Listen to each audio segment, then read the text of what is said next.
My partner and I have been in a relationship for 5 years, living together for 4.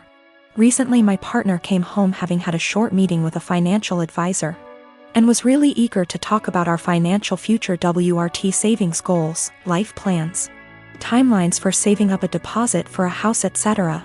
This is a conversation I've been trying to have for years with him, so you'd think great, right? I should be really happy we're finally there. But I'm not. Talking about us going for a meeting with a financial advisor and starting to build towards our future together has given me really cold feet about the relationship. I think part of it is why now? I've been trying to talk to him about this for a really long time. With renewed efforts at the start of this year when I landed my first full-time salaried position and was working out my budget / personal savings goals. Just 4 months ago he wouldn't have a conversation about it. But now that the financial advisor has said the same things, it's obviously something we should be doing and I should just jump on board with? I think if the advice was particularly different to what I'm already planning, I'd be less annoyed. But the advice is the same. There's a certain type of savings account you can start in the UK specifically for saving up for a house. And I've been talking about planning to open one once I'm full-time employed for literally 3 years. And he brought it up like this new, novel idea I'd never heard of. It makes me wonder if he's ever listened to anything I've ever said. He's always been more frightened of commitment / taking the next step.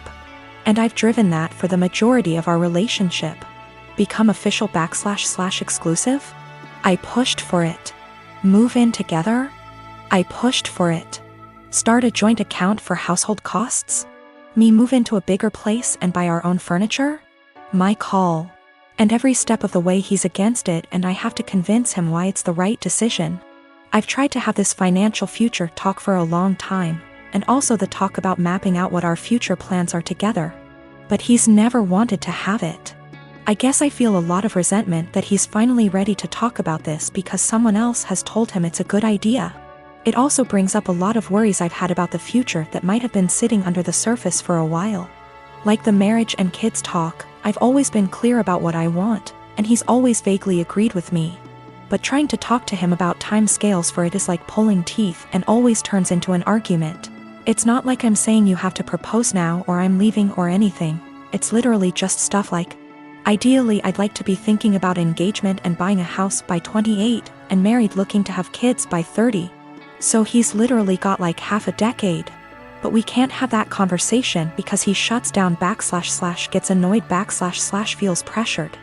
And I have no idea what he wants from the future because he won't tell me. There's a lot of resentment in this post and I feel the need to clarify that I love him. He's my best friend and our day-to-day life is a dream.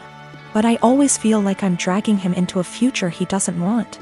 And that he doesn't really trust / listen to me as an equal partner. Until someone else tells him the same things I've been trying to say. I don't want that to be my future. I want someone who has these conversations with me and is excited about taking the next step. This feels like it has been one of the biggest underlying issues in our relationship that we've never been able to address. He doesn't ever really seem to listen to / consider me and often prioritizes his relationships with others. It's like he's expecting that I'll always just be there until he's ready, and that's not a very nice feeling to have. I'm not really sure where to go from here. I guess my big question is how do I move past this resentment into a productive conversation about goals / expectations. I would like to be excited that he's finally ready to take this step together, but I just feel annoyed and uncertain. I would also like to address the issues of not feeling like a priority once and for all. Since previous attempts haven't been successful. So I suppose my other question is how do I make our communication better so that we can actually talk about these things and come up with a plan to fix them? I am a 27 years old male. My fiancé, she's 25, has an obvious permanent burn scar from an accident that caused her mother, her only parent, to pass away from injury. My fiancé had a long recovery. It's been 7 years. The scar is on her collarbone. It goes down her chest but isn't showing. Unless she's wearing scoop / square tops.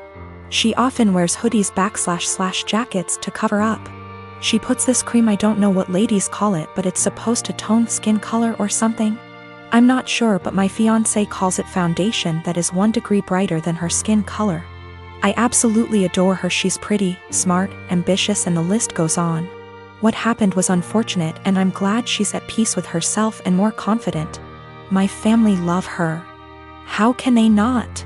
She's a member of the family. My mom makes sure she takes part in every family function and things like shopping and decorating other things. However, my sister made comments about my fiancé's scar several times. I've called her out on her behavior several times to get her to stop because she was hurting me before my fiancé with her backhanded and insensitive comments. I told my fiancé she had every right to cut my sister out and not deal with her bullshit, but she has been forgiving and respectful of my entire family. Our wedding is in February. My fiancé went shopping for the wedding dress. This is where the issue started. My fiancé showed the wedding dress to my sister. I didn't see it, but I was told it was a spaghetti strap dress. My fiancé likes this stuff. Anyways, my sister saw it and went nuts. She started criticizing her choice and said that she should have gotten a high neck or a jewel wedding dress to cover up the scar. She argued with my fiancé about it. I went to my family's house and I confronted her. I yelled at her after she told me my fiancé needed to return the dress and get a proper one so that guests won't focus on her burn scar and use it as the topic of conversation and gossip. I told her that she's not invited to our wedding. She isn't welcome to my wedding with this entitled attitude of hers and her insensitivity and disrespect. We argued for half an hour, then I left. In exactly an hour, my mom and dad called and berated me, saying my sister was crying after I uninvited her and that I had no right to invite her. She's my sister and was just trying to help out and give an advice and avoid any unnecessary drama at the wedding. My mom said my fiancé can keep the dress but suggested to wear a bridal shawl as a neutral solution. I stopped responding to my mom's calls and texts after that. Family members were upset my sister was uninvited and wanted me to invite her again, because this will make family look bad in front of outsiders and guests. My daughter is 14. The divorce between me and her mom is still an open wound, but we try our best to make everything feel as normal as possible with the split. I remarried to my wife Isla. My daughter isn't mean, but she does not view her as a mom, which IMO is okay. As long as she's respectful, which she is, they do plenty together, they go out, took an interest in cooking together, watching shows together, etc. I've told Isla to be patient with my daughter. If something is wrong, I'd expect her to come to me and I will talk with my daughter and make sure we resolve the issue.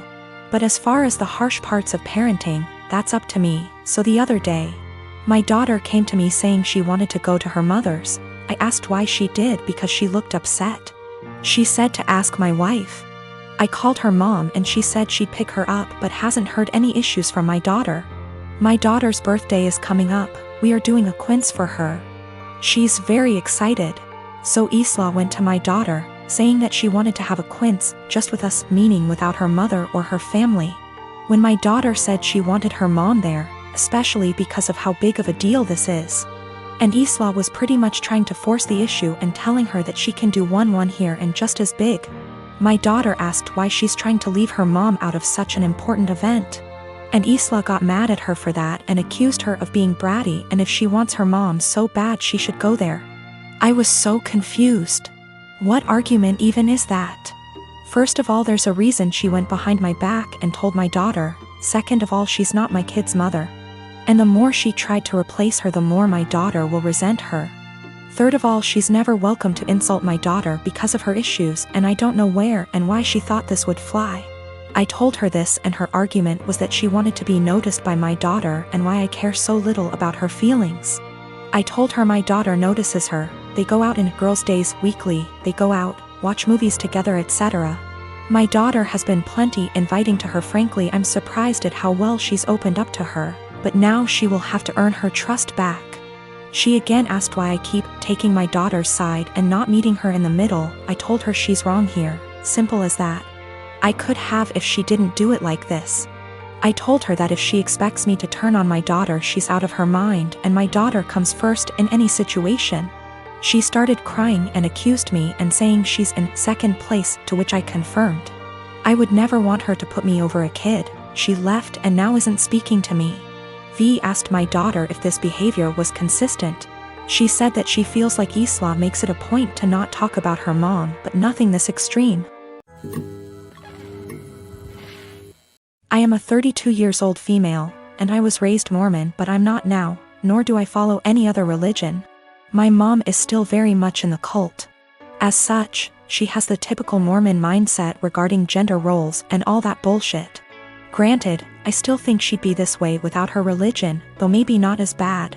We get along splendidly, except when the topic of her religion comes up, which doesn't often.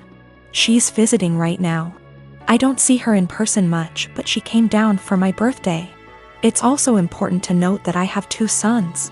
My 5-year-old has a mohawk. My 3-year-old has shaggy, shoulder-length hair. He's never had a haircut for a multitude of reasons, none of which would even be asked if he were a girl. Not long after she got here, she started going in on his hair. This is not the first time she's given her opinion on it. Why don't I cut it? Don't I want to prevent him from being bullied? Or from people thinking he's a girl? Because he hasn't asked and I want it to be his choice. Because he acts like I'm murdering him when I brush his teeth and hair.